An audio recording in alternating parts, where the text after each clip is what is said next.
¿Qué es política? ¿Qué es democracia? El peor analfabeto es el analfabeto político. No oye, no habla, no participa de los acontecimientos políticos, no sabe que el costo de la vida, el precio de las alubias, del pan, de la harina, del vestido, del zapato y de los remedios dependen de decisiones políticas. El analfabeto político es tan burro que se enorgullece y ensancha el pecho diciendo que odia la política. No sabe que de su ignorancia política nace la prostituta, el menor abandonado y el peor de todos los bandidos, que es el político corrupto, mequetrefe y lacayo de las empresas nacionales y multinacionales. Bertolt Brecht. Hablar de política tampoco es tan sencillo. A la política, a lo largo de la historia, se la ha relacionado con lo mejor y lo peor del ser humano. Con demasiada frecuencia se reduce la política a los políticos. Algo de sentido tiene, pues el político líder es el miembro del grupo que se sale del mismo para que el grupo se reconozca. Las aves que emigran siempre son dirigidas por una de ellas, aunque no es siempre la misma. El político, por definición, realiza mandatos que deben ser obedecidos. A cambio, garantiza el orden social. Por eso se repite esa relación dialéctica de reverencia y desconfianza. No deja de ser curioso que, antes de la Revolución Francesa, el político era el mandado y el pueblo el mandatario. Ahora el pueblo es el mandado y el representante el que da órdenes. No es extraño que la burguesía tuviera mucho interés en demonizar todo lo que viniera de la Edad Media. No fuera la gente a notar que había más democracia en algunos sitios antes de que las revoluciones burguesas trajeran el sufragio. A los estudiantes de ciencia política se les cuenta un chiste cuando empiezan sus estudios. Estaban reunidos todos los dioses discutiendo entre ellos cuál era el más importante.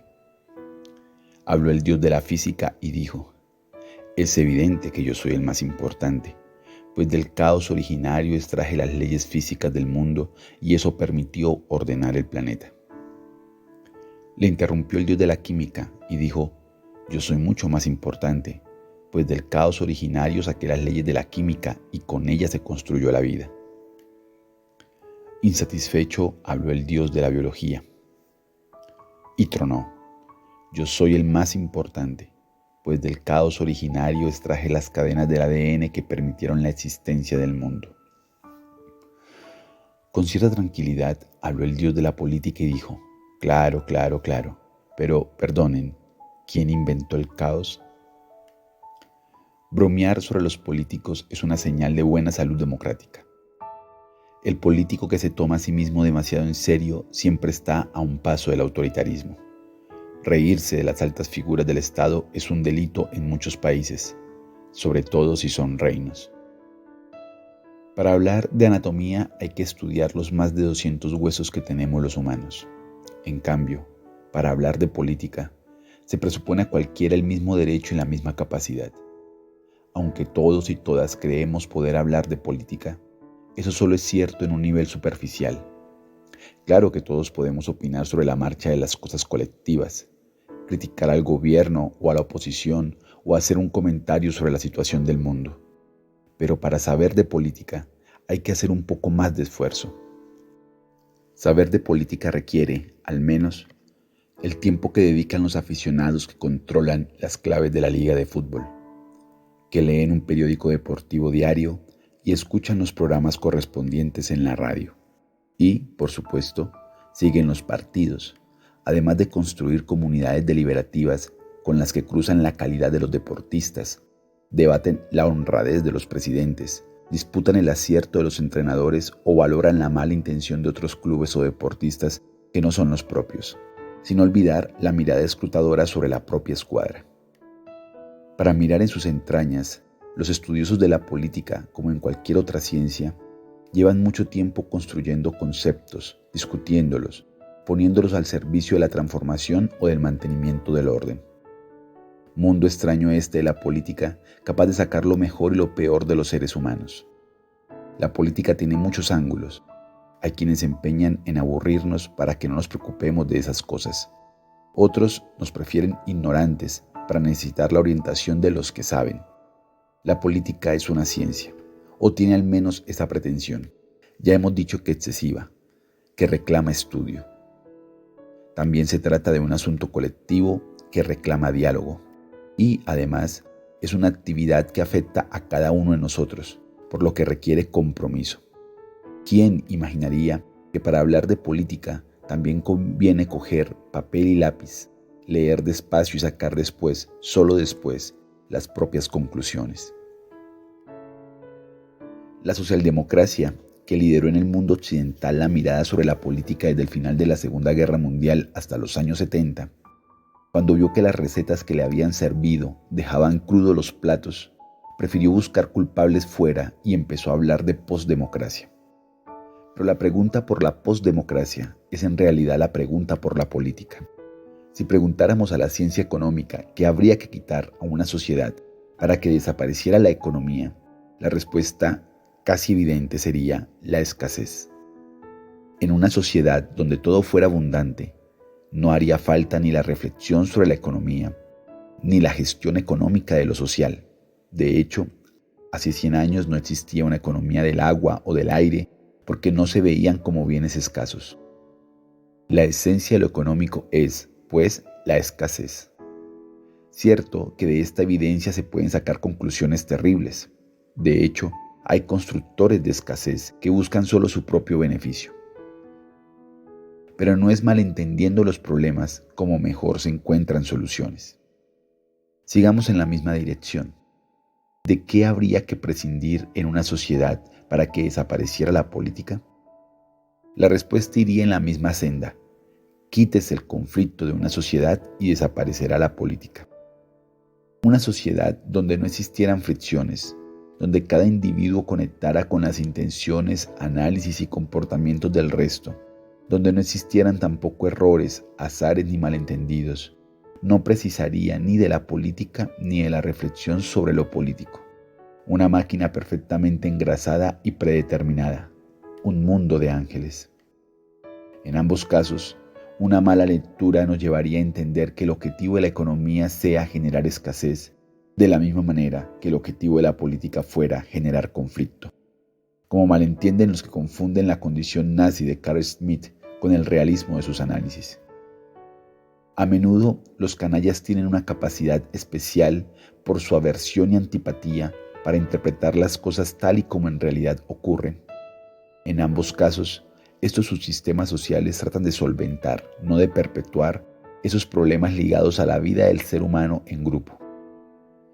Cómo sea la economía de un grupo o cómo se desarrolla la política, dependerá de las relaciones concretas de los miembros de cada colectivo, siendo el único elemento objetivo el entender que la vida comunitaria del animal social, que es el ser humano, tiene como meta, como venimos insistiendo, burlar la muerte, en lo material y en lo simbólico.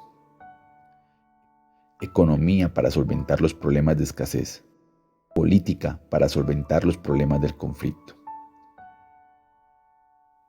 Entender que lo que define a la política es el potencial conflicto y las desviaciones de la obediencia no es apostar por el desorden constante, es entender que en los grupos humanos, en tanto en cuanto haya desigualdades, la tensión política siempre va a ser protagonista.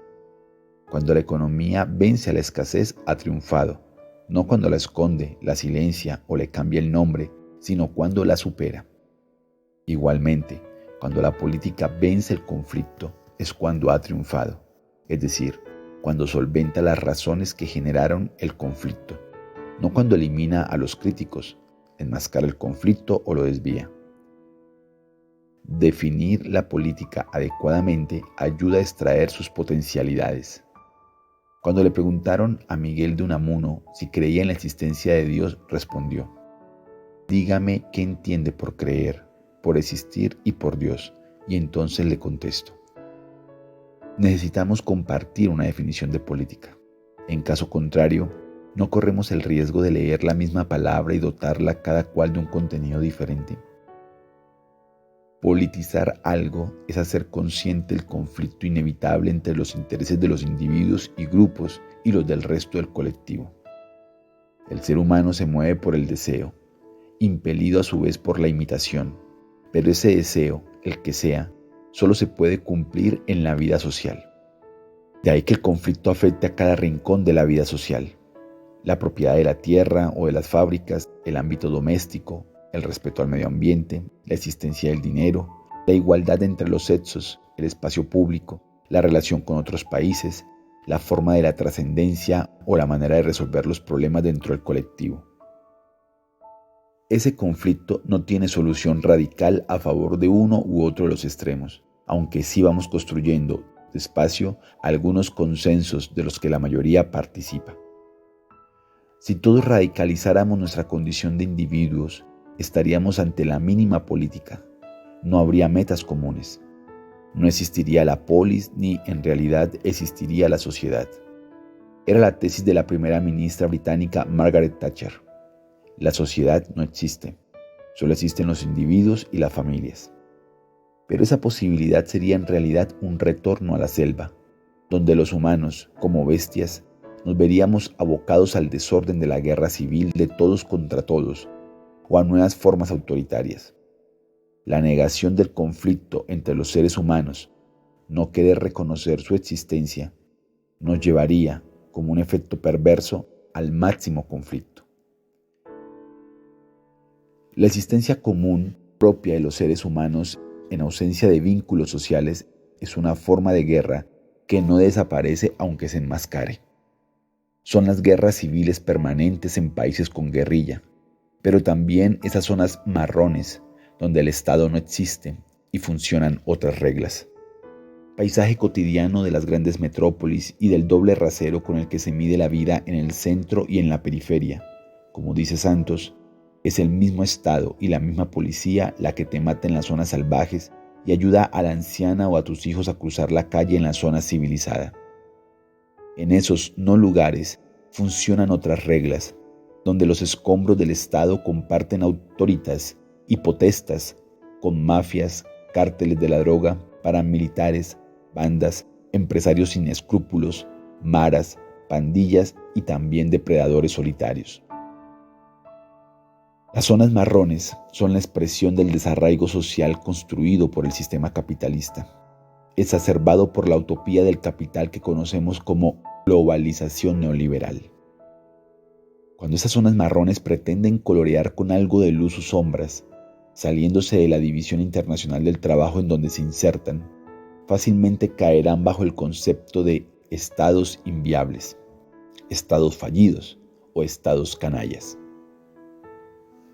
El desarraigo social que resulta de la diferente inserción de grupos o países en la globalización neoliberal no es problemático más que cuando se convierte en una respuesta política que amenaza el orden existente.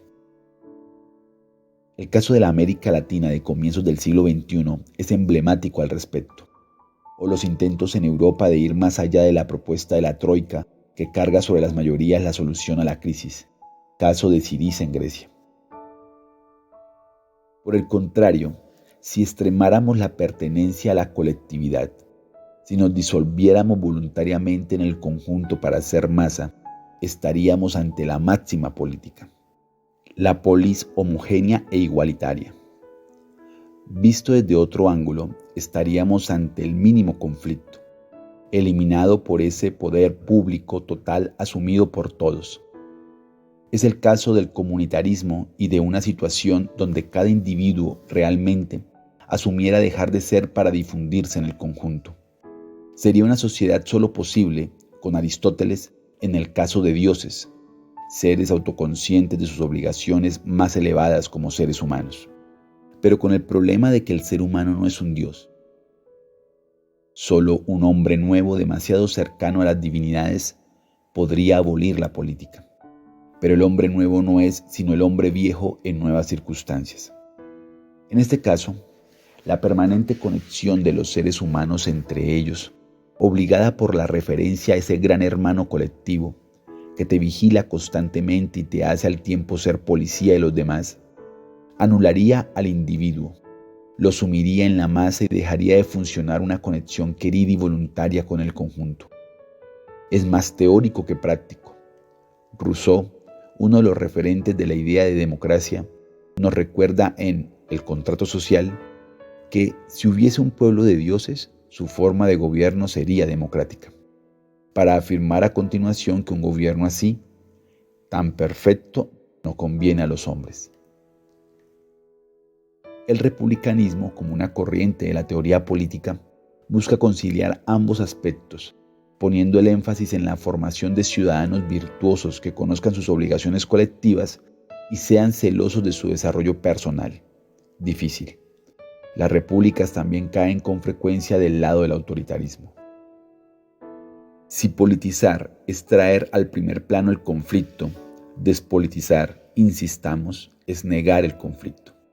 Es lo que ocurre con las llamadas a un consenso absoluto, con los acuerdos parlamentarios entre los dos grandes partidos, y es lo que hay detrás de ese lugar cómodo identificado como centro político.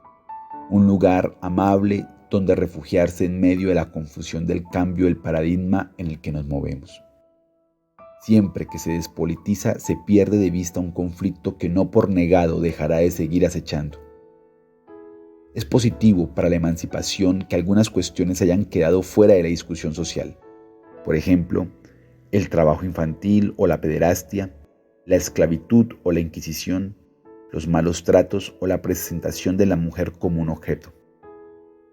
Pero el que una mayoría de personas entiendan que no son legítimos el trabajo infantil, la pederastia, la esclavitud, la inquisición, la violencia doméstica y la exclusión de las mujeres, no quita para que sigan existiendo esos comportamientos en muchos lugares e incluso para que puedan regresar de manera actualizada y despojada de la anterior sanción moral.